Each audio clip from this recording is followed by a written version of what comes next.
Hey guys, once again welcome to my channel, and in this video I am going to discuss this question. This question was asked in JEE Mains paper 2025 in January session और 29/1 का question है। और ये question जो इस paper का सबसे hard question है। इस पे आपको कंजर्वेशन ऑफ एंगुलर मोमेंटम के बारे में पता होगा तब कर सकते हो, प्लस में आपको अगर ट्रायंगल का लॉ पते होंगे, ट्रायंगल का मिड पॉइंट पता होगा, तब जाके आपके ये क्वेश्चन सॉल्व होगा। क्वेश्चन देखते हैं क्या है। 3 equal masses M are kept at the vertices ABC of a triangle of the side A in the free space. At t equal to 0 they are given initial velocity VA पे जो है वो V not दिया है और AC के long direction है, direction उसका AC के लॉन्ग है। सेम चीज़ इसने क्या किया है, अगले वाले में BB का जो है वो V नॉट उसका मैग्नीट्यूड है, एंड BA के लॉन्ग जो B पे है, BB पे जो है वो V नॉट है और BA के लॉन्ग है, यानी B से A जा रहा है। सेम V जो C पॉइंट पे है वो V नॉट है स्पीड और C से B जा रहा है, मतलब इस तरीके से इनका डायरेक्शन है initial. Here AC CB and they are unit vector, मतलब वो डायरेक्शन रिप्रेजेंट कर रहे हैं। If the three masses are interact gravitationally, ये इंपॉर्टेंट है कि म्यूचुअल ग्रेविटेशनल फोर्स की वजह से अट्रैक्शन हो रही है और there is no external force. When the magnitude of the net angular momentum of the system at the point of the collision, हमें एंगुलर मोमेंटम फाइंड करना है जब कोलिजन हो रहा है।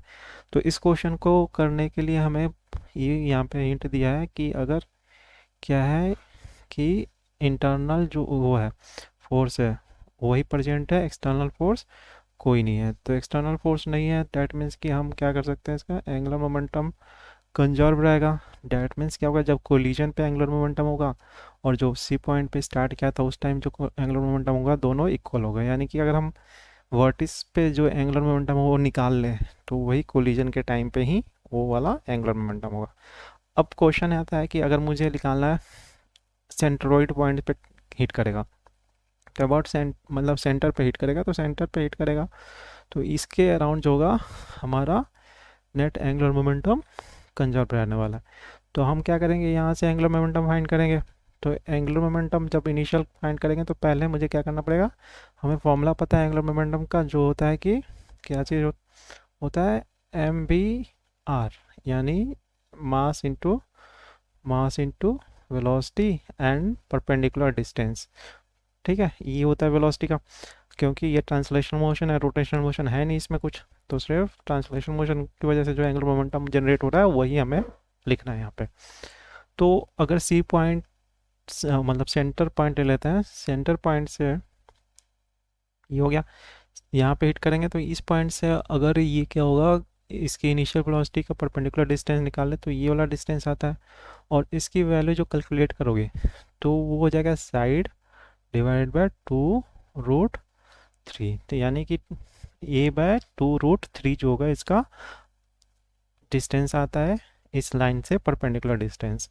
अब देखते हैं, अब मोमेंटम अगर मैं निकालूं, सिंगल पार्टिकल का निकाल लेता हूं और बाकी का देखेंगे तो सबका डिस्टेंस सेम ही होगा, परपेंडिकुलर ये वाली लाइन से जो होगी लेंथ होगी सेम ही होगी। यानी सेम एक का निकाल के सबको ऐड कर दें या 3 से मल्टीप्लाई कर दें, क्योंकि डायरेक्शन जो होगा सबका सेम ही है।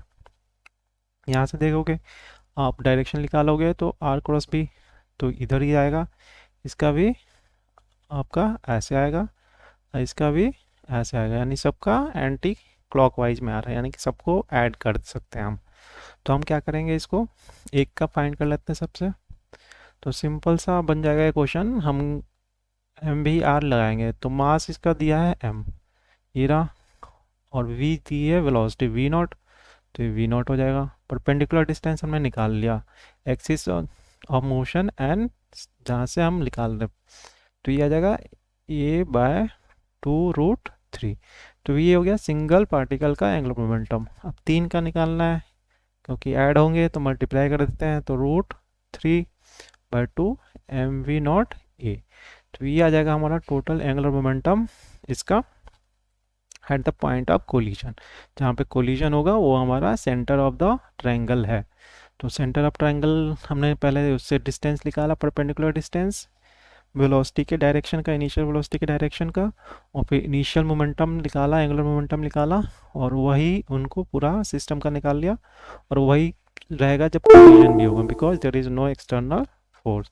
तो यहाँ पे जो हमारा आंसर करेक्ट आंसर हो जाएगा ऑप्शन थर्ड, जो ऑप्शन है वो करेक्ट ऑप्शन होगा। तो इसका आंसर जो आएगा वो थर्ड आएगा। तो इजी नहीं था, थोड़ा सा कंसेप्चुअल था, थोड़ा सा डीप नॉलेज होगा तभी जाके आप इस क्वेश्चन को कर पाओगे। तो इस क्वेश्चन में हमने कंजर्वेशन ऑफ मोमेंटम यूज किया है, एंगुलर मोमेंटम, प्लस में property of properties of equilateral triangle. तो उसकी वजह से हमने ये परपेंडिकुलर डिस्टेंस निकाला है, तब जाके सॉल्व होगा। तो अच्छा सा क्वेश्चन था, सबसे हार्ड क्वेश्चन था इस पेपर का। आई होप समझ में आएगा। Thank you.